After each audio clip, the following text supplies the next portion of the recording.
అందరికీ జేబీఎం. నేను Rajesh Mahasen. Welcome to Mahasen Media. Prakash Raju garu Pawan Kalyan గారికి ఎగనిస్ట్ గా, అలాగే ప్రశ్న రావణ్ అనే జోసెఫ్ కు అనుకూలంగా మాట్లాడుతున్న మాటలో నిజంగా అంటే తేనె పూసిన కత్తి అంటారు, అర్ధ సత్యాలు అంటారు. అంత నేగ్గా ఎందుకు పవన్ కళ్యాణ్ గారి మీద ఎంత ద్వేషం నింపుకున్నారు? ఎందుకు ప్రశ్న రావణ్ అనే వ్యక్తిని ఇలా బలిపశువం చేశారు? ఒకసారి మీకు ప్రశ్న రావణ్ మొన్న మీటింగ్లో మాట్లాడిన మాటల వల్ల అతని మీద కేసు అయింది. ఈ రోజు అన్న జైలుకి వెళ్ళాడు. ఫస్ట్ మీకు ప్రశ్న రావణ్ ఆ రోజు మాట్లాడిన మాటలు ఒకసారి వినిపిస్తాను రండి. Secularism should be two way, it should not be one way అని ఊగిపోతూ డాన్సులు కడతాడు పవన్ కళ్యాణ్. పిఠాపురంలో ఒక కుల వివక్ష జరిగితే చిన్న పిల్లల మీద ఒక లోఫర్ నా కొడుకు కుల వివక్ష చూపిస్తే పవన్ కళ్యాణ్ పిల్లల మధ్యలో గొడవ అంటాడు. పవన్ ఈ విషయం మీద డిబేట్ చేయడానికి నేను రెడీ. తులసి చందు వస్తుందా, లేదంటే ప్రకాష్ రాజు గారు వస్తారా, లేదా ఇతన్నే పంపిస్తారా? పంపించండి. ఎందుకంటే పిఠాపురం నా పక్క నియోజకవర్గం. అక్కడ ఏం జరిగిందో నాకు తెలుసు. ఇద్దరు పిల్లల మధ్యలో జరిగిన ఒక చిన్న గొడవని ఆ పిల్లడు ఏదో చెప్పాడు. వాడు ఏమన్నాడు ఆ రోజు ఇతని ఇంటర్వ్యూలోనే క్లియర్గా చెప్పాడు. నేను వాష్రూమ్కి వెళ్తా ఉంటే 9th క్లాస్లో ఉన్న ఒక అన్నయ్యని టీచర్ గారు కుల వివక్ష చూపించి మాట్లాడాడు అన్నాడు. ఎందుకే ఈ చెప్పినోడి మీద చూపించలేదు. ఎందుకంటే ఆయన అన్నారు, మేము సాక్ష్యం కూడా ఉంది.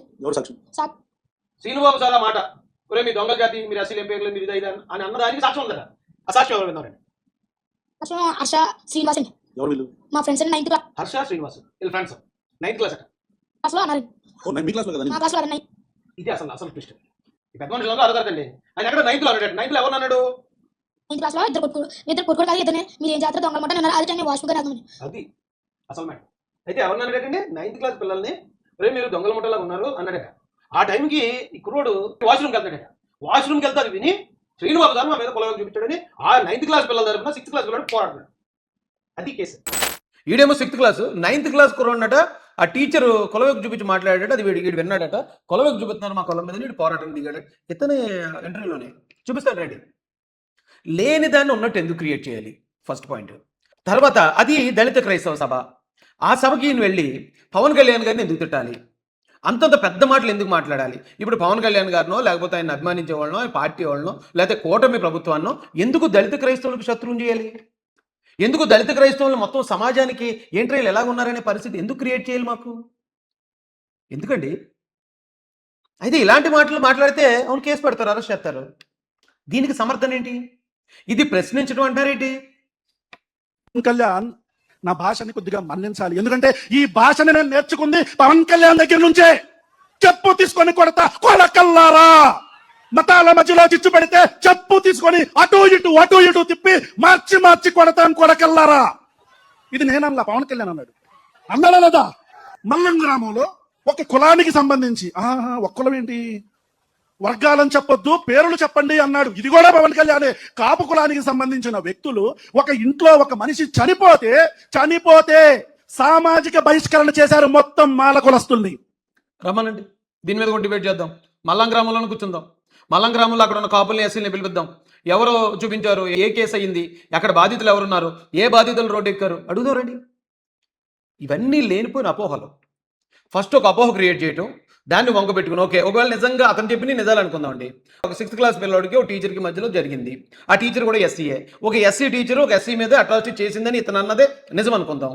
ఆ టీచర్ని ట్రాన్స్ఫర్ చేశారు. ఆ విషయంలో పవన్ కళ్యాణ్ గారిని తిట్టాల్సిన అవసరం ఏంటి? మల్లాం గ్రామంలో ఒకవేళ నిజంగా ఇతను అన్నదే జరిగింది అనుకుందాం, ఆ లోకల్లో ఏమన్నా అదే నిజం అనుకుందాం కాసేపు. ఒకవేళ నిజమైతే దాన్ని పవన్ కళ్యాణ్ గారిని తిట్టడం ఏంటి? అక్కడ అది అలా అలాంటిది ఏదైనా జరిగింది అనుకో, కేసు పెట్టాలి, బాధ్యులను శిక్షించేలాగా మనం పోరాడాలి. అది కదా ప్రాసెస్. అది వదిలేసి పవన్ కళ్యాణ్ గారి పెద్ద పెద్ద మాటలు.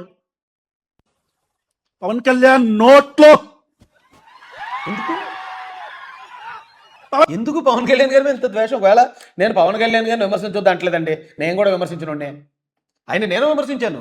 నేను వైసీపీలో ఉన్నప్పుడు వైసీపీ కార్యకర్తగా ఆయన విమర్శించాను. ఆయన మీద నేను కూడా పరుష పదజాలం వాడాను. తర్వాత మొన్న ఎలక్షన్కి ముందు ఆయన ఏదో 400 సీట్లు బీజేపీ కంటే, బీజేపీకి 400 సీట్లు వస్తే రాజ్యాంగం మార్చేస్తుందని రేవంత్ రెడ్డి గారు అన్న అలాంటి వాళ్ళు అన్న మాటలు విన్న తర్వాత అమ్మో ఏదైనా ఇది రిజర్వేషన్స్కో లేకపోతే దళిత వర్గాలకి, బహుజన వర్గాలకి ఏమన్నా డేంజర్ ఉందేమో అప్పుడు కూడా మేము వ్యతిరేకించాం. అక్కడ కారణం ఉంది, వ్యతిరేకించాం. ఇప్పుడు కారణం ఉంటే మీరు వ్యతిరేకించండి, మీరు ఫైట్ చేయండి. ఆయన మిమ్మల్ని తిట్టాడు అనుకో, మీరేం తిట్టండి. అరే ఏ కారణం లేకుండా ఆయనేమో అనారోగ్యంతో పాపం హాస్పిటల్కి వెళ్ళి శస్త్రచికిత్స చేసుకునే ఈ సమయంలో దళిత క్రైస్తవుల సభ అని చెప్పి ఇలా మాట్లాడడం, ఇది ప్రశ్నించటమా? అరే రే రే రే ఇది ప్రశ్నించడం నాకు తెలియదండి ఇప్పుడు దాకానే. పోలీసులకు కాదు, ఆ చట్టానికి ఐపీసీకి, సిఆర్పీసీకి కూడా తెలియదు, బిఎన్ఎస్కి కూడా తెలియదు ఇది ప్రశ్నించడం అని. పవన్ కళ్యాణ్ గారు మీరు ఎక్కడున్నారు సార్? కనపడట్లేదే, వినపడట్లేదే. ఈ రాష్ట్రంలో దారుణమైన వివక్ష జరుగుతుంది. ఒక్కసారి కూడా పవన్ కళ్యాణ్ ప్రశ్నించలే. I'm closing my lines. ఈ కూటమి ప్రభుత్వానికి, కొనిదెల పవన్ కళ్యాణ్ గారికి ఒక్కటే చెప్తున్నా, ఈ రోజు పిఠాపురంలో పిల్లల మీద జరిగిన కుల వివక్షతోనే మీ పతనం మొదలయ్యింది. లేని ఒక కారణం అది. అక్కడ ఏమీ లేదు. అక్కడ లేని దాన్ని తీసుకుని దాన్ని భూతత్వంలో చూపించి దాన్ని ఒక దారుణంగా క్రియేట్ చేసి అది దళిత సమాజానికి ఆపాదించి దళితుల తరపున నేను పోరాడుతున్నాను అన్నట్టు ఒక బిల్డప్ క్రియేట్ చేసుకుని పవన్ కళ్యాణ్ గారిని తిట్టేయటం ఏమంటే ఈయన ఇప్పుడు దాకా నేను దళితులు అనుకున్నాను. నేనే నాలాంటి నేను సోషల్ మీడియాలో ఎంత యాక్టివ్గా ఉన్నా సరే అతన్ని నేను దళితే అనుకున్నాను. ఒకవేళ ఐడియాలజీతో అతను మాట్లాడుతున్నాడేమో, ఒకవేళ ఏదైతే మతాల మధ్యలో ఉన్న విద్వేషాలు లేకపోతే మతాల మధ్యలో పెట్టి రాజకీయాలు ఇవన్నీ వ్యతిరేకిస్తారు కదా జనరల్గానే అంబేద్కరిజంలో ఉన్నవాళ్ళు. అతను దళిత్ అనుకున్నాను నేను. అతను అసలు దళితుడే కాదట. ఎందుకు ఆ ఐడెంటిటీని దాచుకుని దళితుల్లో ఎందుకు పోర్ట్రే చేస్తున్నారు వీళ్ళు? అక్కడెక్కడో తెలంగాణ నుంచి ఒక ఎర్రప్ప అనేవాడు ఒకడు వచ్చాడు, ఆడు నేను దళిత పెట్టిన అనేవాడు. ఇక్కడ ఆ ఇస్మాయిల్ అని ఒకడు వచ్చేవాడు, ఆడు వచ్చి నేను దళిత పెట్టినని ఆడు క్రియేట్ చేశాడు. ఇప్పుడేమో ఇతను కూడా ఒక దళిత దీన్ని క్రియేట్ చేసుకుని రావణ్ అని పేరు పెట్టుకుని, అయ్యో మీరు చేసే పనులకి ఆ వెనకాతలు ఉన్న కమ్యూనిటీ మేము బ్లేమ్ అనుభవిస్తున్నాం. మీరు ఎవరో చెప్పి మీరు ఫైట్ చేయండి, మీరు ఎవరో చెప్పి మీరు తిట్టండి. అంతేగాని దళిత క్రైస్తవ సభలోకి వెళ్ళి పవన్ కళ్యాణ్ గారిని తిడితే దళిత క్రైస్తవులు అందరూ ఇప్పుడు పవన్ కళ్యాణ్ గారికి శత్రువులు అనేది క్రియేట్ చేయాలనే ప్రయత్నమే కదా ఇది. ఎందుకు అంత పెద్ద పెద్ద మాటలు ఎందుకండి? ఈ విషయాన్ని సమర్థించడానికి ప్రకాష్ రాజ్ గారు వచ్చారు. ప్రకాష్ రాజ్ గారి మాటలో కొన్ని విషయాల్లో నేను ఎప్పుడు ఆయన విభేదించలేదు. ఫస్ట్ టైం నేను విభేదిస్తున్నాను. ఇదివరకు ఎప్పుడు ఆయన గురించి నేను మాట్లాడింది కూడా లేదు. ఆయన ఐడియాలజీ ఏదో ప్రతి ఒక్కరికి సిద్ధాంతం ఉంటుంది. ఎవరినన్నా సరే సిద్ధాంతపరంగా వ్యతిరేకించవచ్చు, తప్పులేదు. కానీ పవన్ కళ్యాణ్ గారిని మాత్రం ఎందుకు టార్గెట్ చేస్తున్నాడో నాకు ఎప్పటికీ అర్థం కాదు. రండి ఆయన ఏమడిగాడు ఒకసారి చూద్దాం రండి. రావణ్ణి మధ్యరాత్రి హైదరాబాద్ లో అరెస్ట్ చేసి పెద్ద బిల్డప్ ఇచ్చి ఆంధ్రప్రదేశ్ తీసుకెళ్లారు. కోర్టు ఈ కేసులో అరెస్ట్ చేయలేవండి అని బెయిల్ ఇచ్చింది. ఇమ్మీడియట్ గా ఇంకో కేసు వేసి మళ్ళీ అరెస్ట్ చేశారు. అప్పుడు కూడా కోర్టు లేదండి దిస్ ఇస్ నాట్ రైట్ అని మళ్ళీ బెయిల్ ఇచ్చింది. మళ్ళీ ఇంకో కేసులో అరెస్ట్ చేస్తారా? ఇలా ఒక 30 కేసులు రెడీగా ఉన్నాయంట కదా బెయిల్ ఇస్తే. అంటే కోర్టు మళ్ళీ మీరు తప్పు చేస్తున్నారు, ఇలా అరెస్ట్ చేయలేదంటే మీరు ఇంకో 30 కేసులు పెట్టి అధికారాన్ని మిస్యూజ్ చేస్తూ ఎక్కడ దాకా వెళ్తారు? ఏంటిది సిగ్గులేని కక్ష సాధింపు? అసలు ఈయన విలక్షణ నడ్డు అని ఎందుకంటారా అనుకున్నానండి. నిజంగా ఎక్కడ కూడా అది కాదు రప్పించోడా అంటే చూడండి, ఏదో సినిమాలో అమ్మ నాన్న తమిళమ్మాయిలో, అలాగే రేలంగి మామ అనే ఒక క్యారెక్టర్ ఉంటుంది. ఇంటి అన్ని మంచి మాటలే చెప్తాడు, మంచిగా ఉంటాడు. సేమ్ ఆ క్యారెక్టర్లోకి ఈయన ఇప్పుడు ఆవాహన చేసుకుని అసలు నేను చెప్పే మాటలు చూడండి నిజంగా ఎంత స్వీట్గా ప్రజలకి తప్పుదో పట్టించేలా ఉన్నాయంటే. ఒక కేసులో అర్ధరాత్రి బిల్డప్ ఇచ్చి అరెస్ట్ చేసి పిఠాపురం తీసుకెళ్లారు అన్నాడు. బిల్డప్ ఇచ్చి అరెస్ట్ చేయడం ఏంటి? పోలీసులు ఎప్పుడు కూడా అరెస్ట్ చేయడానికి వచ్చినప్పుడు అరెస్ట్ చేస్తారు. వాళ్ళ పని ఏంటి? అరెస్ట్ చేయాలి, కోర్టులో సబ్మిట్ చేశారు. చేస్తే ఆయన ఏమంటాడండి, కోర్టు బెయిల్ ఇచ్చేసింది. తర్వాత సర్పవరంకి తీసుకెళ్లారు. సర్పవరం కూడా ఇది కరెక్ట్ కాదు, రిమాండ్ ఇవ్వలేమని బెయిల్ ఇచ్చేసింది. ఇప్పుడు మీరు మచిలీపట్నం తీసుకెళ్తున్నారు. అక్కడ కూడా అంటే కోర్టు మాట మీకు లెక్కలేదా? మిస్యూజ్ చేస్తారా మీరు? ఇలా అంటే చూడండి ఎంత బాగా చెప్తున్నాడు ఏమండి ప్రకాష్ రాజ్ గారు. కోర్టు బెయిల్ ఇచ్చింది. ఎందుకు ఇచ్చింది బెయిల్? 7 సంవత్సరాల శిక్ష పడే లోపు ఉండే ఏ సెక్షన్ ఇచ్చినా వాళ్ళని రిమాండ్కి ఇవ్వద్దని సుప్రీంకోర్టు ఆర్డర్ ఉంది. కాబట్టి ఇది 7 సంవత్సరాల లోపు శిక్ష పడే నేరాలు కాబట్టి ఈయన్ని ఇప్పుడు రిమాండ్కి ఇవ్వలేము, బెయిల్ ఇస్తున్నాం. ఈయన కనుక కోర్టుకు తిరగాలి. ఆ మాట్లాడిన మాటలు ఉంటాయి కదా, ప్రూవ్ చేసుకోవాలి. అది ఒకవేళ చట్ట ప్రకారం నేరం అయితే అప్పుడు శిక్ష పడుతుంది, ఖచ్చితంగా జైలుకి వెళ్ళాలి. దాని అర్థం అదండి. అంతేగాని రావణ్ని ఎందుకు తీసుకొచ్చారు మీరు? అలా నా కొడకల్లారా అన్నాడు అంతే కదా, లేకపోతే ఇంకోటి ఏదో బూతులు తిట్టాడు అంతే కదా. దీనికి కేసు ఏంటి? మేము కేసు కొట్టేస్తున్నాం అన్నారండి, క్వాష్ చేసేస్తున్నాం. ఇది అసలు కేసే కాదు, కేసు పెట్టే అర్హత లేదు మీకు అని పోలీసులు ఏమన్నా ఆ ఎఫ్ఐఆర్ని మొత్తం రద్దు చేసిందండి కోర్టు. ఏం మాడుతున్నారు సార్ మీరు? 7 సంవత్సరాల లోపు సెక్షన్ ఉండే ఏ సెక్షన్ ఎవరికి పడినా దానికి లేదు, అరెస్ట్ లేదు.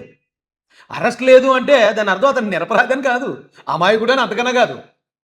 కానీ మీరు చెప్పే ఈ స్లాంగ్ ప్రజలకు ఎలా వెళ్తుందంటే, అరే వదిలేసిందట కోర్టు నిర్దోషి అని. అంటే ఈ కేసులన్నీ అవి పద్ధతి ప్రకారమే సెక్షన్ వేసి పెట్టారు కాబట్టి కోర్టు ఏం చేసిందంటే జస్ట్ దీనికి ఇప్పుడు అరెస్ట్ లేదు, కానీ ఇది వాయిదాలు జరగాల్సిందే, ట్రయల్ జరగాల్సిందే అంది. రేపు పొద్దున ఇప్పుడు ఈ కేసులు 30 కేసులు అన్నారా మీరు, 30 కేసుల్లో కోర్టు తిరిగి వచ్చినప్పుడు దోలు తీరిపోతాయి. 30 కేసుల్లో 30 కోర్టుల్లో లాయర్లు పెట్టుకుని ఆ 30 కేసులు అంటే నెలకు 30 రోజులే, ఒక్కొక్క కేసులో ఒక్కొక్క వాయిదాకి వెళ్తే నెల రోజులు సరిపోవు. పైగా మనోడు హైదరాబాద్లో ఉంటాడు. హైదరాబాద్ నుంచి పిఠాపురం ఒక రోజు రావాలి, మచిలీపట్నం ఇంకో రోజు వెళ్ళాలి, ఇంకో రోజు రేపు నుంచే ఉంటుంది అసలు సినిమా. అయిపోయింది అనుకుంటారా ఏంటి మీరు? బెయిల్ వచ్చి బయటికి వెళ్ళిపోయిన వెంటనే ఇక ఫ్రీ అయిపోయాడు మావాడు, ఇంకెక్కడికి వెళ్ళక్కర్లేదు, ఇంట్లో రిలాక్స్గా కూర్చుని మళ్ళీ ఆడిని ఇన్ని తిట్టిస్తాను అనుకుంటారా ఏంటి? దోలన్నర తీరిపోద్ది రేపు నుంచి. ఇప్పుడు బెయిల్ వచ్చి బయటికి రావడం అనేది జస్ట్ ట్రైలర్. ఇది పిక్చర్ అభి బాకే హై మేరా దోస్త్, ఎక్కడి నుంచి ఉంటుంది అసలైన సినిమా. అది వదిలేసి ఏంటండి ఇది? ఇప్పుడు మీరు ప్రశ్నిస్తారు, మీరెందుకు తిట్టరు మరి? నా కొడకల్లారా అని, నోట్లో ఏం పెట్టుకున్నామని, లేకపోతే ఇంకోటి మీరెందుకు తిట్టరండి? మీరు తిట్టకుండా అతను ఒకరిని తిట్టించి ఎందుకు అతను బలిపోషణ చేస్తున్నారు? మీరు అతను అలా తిడుతున్నప్పుడు రావు నువ్వు అలా తిట్టుకో జోసెఫ్, అది కరెక్ట్ కాదు, చట్ట ప్రకారం నేరం అవుద్ది, అందుకే నేను కూడా తిట్టను, తిడితే నన్ను కూడా బొక్కలు వేసేస్తారు, దయచేసి నువ్వు కూడా తిట్టుకో భాష మాట్లాడు. కానీ మీరు ఎందుకు చెప్పలేదు ఆయనకి? చెప్పకుండా ఎందుకు అతన్ని పాపం ఇన్ని కేసులు ఇరికించారు? వేళ వైసీపీ సంగతి మీకు తెలీదు. వైసీపీ నేను ఇందాక చూశాను, సాక్షులు వేశారు, రావణ ప్రాణానికి ప్రమాదం ఉంది, ఎవరో చంపినా చూస్తున్నారని. ఏళ్ళే చంపేసి అది వేరే వాళ్ళ అకౌంట్లో వేసేస్తారు. ఈవేళ ఇప్పుడు అతను మచిలీపట్నం వెళ్ళాడు, జనాలు గోల పెట్టుకుంటూ పరుగులు పెడుతున్నారు అతను ఎక్కడ దొరుకుతాడా అని. అతను కాపాడు రెస్క్యూ చేయకుండా మీరు ఎక్కడో ఏసీ రూమ్లో కూర్చుని ఇంత సమ్మగా మాడుతున్నారేంటి సార్? అతనికి భార్య ఉందట, చిన్న పిల్ల ఉందట, అతని లైఫ్లో ఎందుకు అంత రిస్క్లో పెట్టేశారు జగన్ గారు మరియు మీలాంటి వాడు? అంత రిస్క్లో పెట్టి ఎందుకు గాల్లో వదిలేశారు? అంటే అతన్ని ఒకవేళ ఎవరన్నా ఏదైనా చేస్తే చక్కగా అతను మటన్ని లేకపోతే అతని శవాన్ని ఉపయోగించుకుని రాజకీయానికి వాడుకోవాలనుకున్నారా? ఏంటి సార్ ఇది? అరే మీరు చాలా మేధావులు అనుకున్నాను నేను. బెయిల్ వస్తే అయిపోయింది అనుకుంటున్నారా కేసు? మేమేం తప్పు చేయలేదండి, ఎవరిని నా కొడుకాని కానీ నాలుగు చీరేస్తాం అది ఇదని నేనేం మాట్లాడలేదని. కానీ జగన్ గారు నా మీద 30 కేసులు పెట్టారు. ఆ 30 కేసుల్లో నేను 22 రోజులు జైలు నుండి వచ్చిన తర్వాత అక్కడి నుంచి అసలు సినిమా స్టార్ట్ అయింది నాకు. అలాగే మనోడు కూడా ఇప్పుడు స్టార్ట్ అవుతుంది సినిమా. ఏం చేయాలనుకుంటున్నారు? జనాలు చూస్తున్నారు. They are seeing your frustration. They are all watching this frustration. You can't misuse power like this. Hope you release him soon. Thank you. Prakash Raju garu correct కాదండి ఇది. చెప్పండి, అతను తప్పు మాట్లాడితే లైన్ దాటకూడదు. ఏదైనా చట్ట పరిధిలో ఉండాలి తప్ప చట్టాన్ని మీరితే దాన్ని కడుక్కోవడానికి సంవత్సరాలు పడుతుంది. మీరు ఏదో అనుకుంటున్నారేమో. నా మీద తప్పుడు కేసులే నా మీద పెట్టినాయన్ని. కేసు పెట్టినోడు కూడా కోర్టుకు అటెండ్ అవ్వడు, నాకు సాక్షులు కూడా రారు. అయినా కూడా ఒక్కొక్క కేసు 3-5 సంవత్సరాలు 4-5 సంవత్సరాలు నడుస్తూనే ఉంది. నిన్న మొన్న రావణ్ణి పిఠాపురం స్టేషన్లో ఉంచినప్పుడు నేను ఆ రోజు ఒక కేసు నిమిత్తం నేను వాయిదాకి అటెండ్ అయ్యాను. ఉదయం అటెండ్ అయితే సాయంత్రంకి అయింది నాకు. ఏంటది? ఒక రైతు చనిపోతే ఆ ఇద్దరు కూతుర్లు అనాథలు అయిపోతున్నారని వాళ్ళ కోసం నిలబడి పోరాడి ఆ రైతు దగ్గర జగన్ గారు లాక్కున్న భూమి వాళ్ళకి ఇప్పించాం. భూమి ఇచ్చేశారు, వాళ్ళకి కాంపన్సేషన్ ఇచ్చారు, అన్నీ చేసి సాటిస్ఫై చేసి తర్వాత నన్ను అరెస్ట్ చేయాలని 15 రోజుల తర్వాత ఆ కేసు కట్టి నన్ను జైల్లో పెట్టారు. అలాంటి తప్పుడు కేసును వదిలించుకోవడానికి 4 సంవత్సరాలు అవుతుంది, ఇంకా తిరుగుతున్నాను. రేపు నుంచి రావణ్కి ఎవడో ఉండడు, వెనకాల ఎవ్వడో ఉండడు, ఆ వాయిదాలు తిరిగేటప్పుడు ఎవ్వడో ఉండడు. ఆ వాయిదాలు ఇప్పుడు ఈవేళ జనం అతని మీద అలా పరుగులు ఎట్టించి అతన్ని ఇది చేయడానికి ప్రయత్నిస్తున్నారు ప్రజలు. రేపు పొద్దున వాయిదాలకు వస్తాయి. వాయిదాలు కానీ why category Z category security వేసుకుని వస్తాడు ఏంటి? ఎందుకు అతని ప్రాణాలు అలా రిస్క్లో పెట్టారు? అతని లైఫ్ని ఎందుకు అలా రిస్క్లో పెట్టారు? మళ్ళీ ఇలా సపోర్ట్ చేయడం ద్వారా అతన్ని ఎందుకు ఇంకా ముంచేస్తున్నారు మీరు? మనం పెద్దలుగా ఉన్నప్పుడు రేపు తప్పు అలా మాట్లాడుకో, అలా చేయొద్దు, ఇలా వెళ్ళు, ఇలా పద్ధతిగా ఉండు, ఇది నేర్పించాలి. కానీ ఏది చేస్తే దాన్ని ఎంకరేజ్ చేసుకుంటూ పోతారా? ఏం పద్ధతి అండి ఇది? ఇదేనా మీరు నేర్పించే పద్ధతి? దానితోటి మీరు పవన్ కళ్యాణ్ గారిని ఎందుకు విమర్శించారో నాకు తెలియదు, ఇప్పటికీ తెలియదు. ఆయన దారిలో ఆయన వెళ్తున్నాడు, నచ్చితే మీరు ఓటేయండి, నచ్చకపోతే ఓటేయకండి. లేదా ఆయన ఏమన్నా మతాల మధ్యలో ఏమైనా విద్వేషాలు పెట్టి గొడవలు ఏమైనా క్రియేట్ చేశాడా? ఏ చర్చల మీద మసీల మీద ఏమైనా దాడి చేయించాడా? లేకపోతే ఎవరినైనా చంపించాడా? ఎవరి మీద వివక్ష ఏం చేశాడని అతను పవన్ కళ్యాణ్ గారు మీ టార్గెట్ ఏంటి? ఎందుకు? ఓన్లీ అసూయ ద్వేషం మాత్రమే కనిపిస్తుందండి. అరే మాతో పాటు ఉండాల్సిన ఒక నటుడు ఈవేళ ఈ స్థాయి డీసీఎం అయిపోవడం ఏంటి, కేంద్రంలో కూడా ఈ స్థాయి 5 వచ్చేటువంటి అనే అసూయ కనిపిస్తుంది తప్ప నాకు కన్స్ట్రక్టివ్గా ఒక్క రీజన్ కనిపించలేదు. మీరు వ్యతిరేకించరు. ఒకవేళ ఇప్పుడు జగన్ గారు ఉన్నారండి, వైసీపీలో ఉన్నారు, వాళ్ళు విమర్శించడానికి సాలిడ్ రీజన్ ఉంది, ఎందుకంటే వాళ్ళు ప్రతిపక్ష పార్టీ, వాళ్ళు విమర్శించవచ్చు. అంటే మీరేం వైసీపీ కాదు కదా, మీరేం వైసీపీ కాదు, మీరు ప్రతిపక్ష పార్టీ, మీకు పార్టీ లేదు, మీకెందుకండి ఆయనతో శత్రుత్వం? మీరెందుకు ఆయన్ని తిట్టాలి? రావణ్ అనే ఈ జోసెఫ్ ఎందుకు తిట్టాలి? ఇతను ఏమన్నా పార్టీ కార్యకర్త? ఇప్పుడు అది అర్థం చేసుకోండి. పవన్ కళ్యాణ్ గారిని ఎవరైతే ఎవరినన్నా సరే, ఎవరు భారతదేశంలో విమర్శకు అతీతుడు కాదు, ఈవెన్ దేవుళ్ళతో సహా విమర్శించండి. కానీ ఆ విమర్శకు ఒక అర్థం పరమార్థం ఉండాలి, దానికి ఒక ఆధారం ఉండాలి.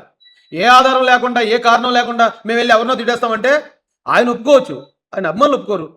లేదా ఆయన ఒప్పుకోవచ్చు, చట్టాలు ఒప్పుకోవు, శిక్షలు పడతాయి, కేసులు పడతాయి. అరెస్ట్ ఇప్పుడు ఉండకపోవచ్చు, రిమాండ్ ఇవ్వకపోవచ్చు, కానీ కోర్టుకు వాయిదాలు తిరగాలి. అక్కడ ఖచ్చితంగా ఇవన్నీ ఆధారాలు ఉంటాయి కాబట్టి శిక్ష పడుతుంది. శిక్ష పడితే అప్పుడు వెళ్ళాలి జైలుకి. ఏమనుకుంటున్నారు, కోర్టు అంటే ఏమనుకుంటున్నారు, కేసు అంటే ఏమనుకుంటున్నారు, దానిలో ఉన్న ఆ బరువు ఏంటనేది మీకు తెలియక చాలా సరదాగా ఉంది. రేపటి నుంచి తెలుస్తుంది రావణ్కి.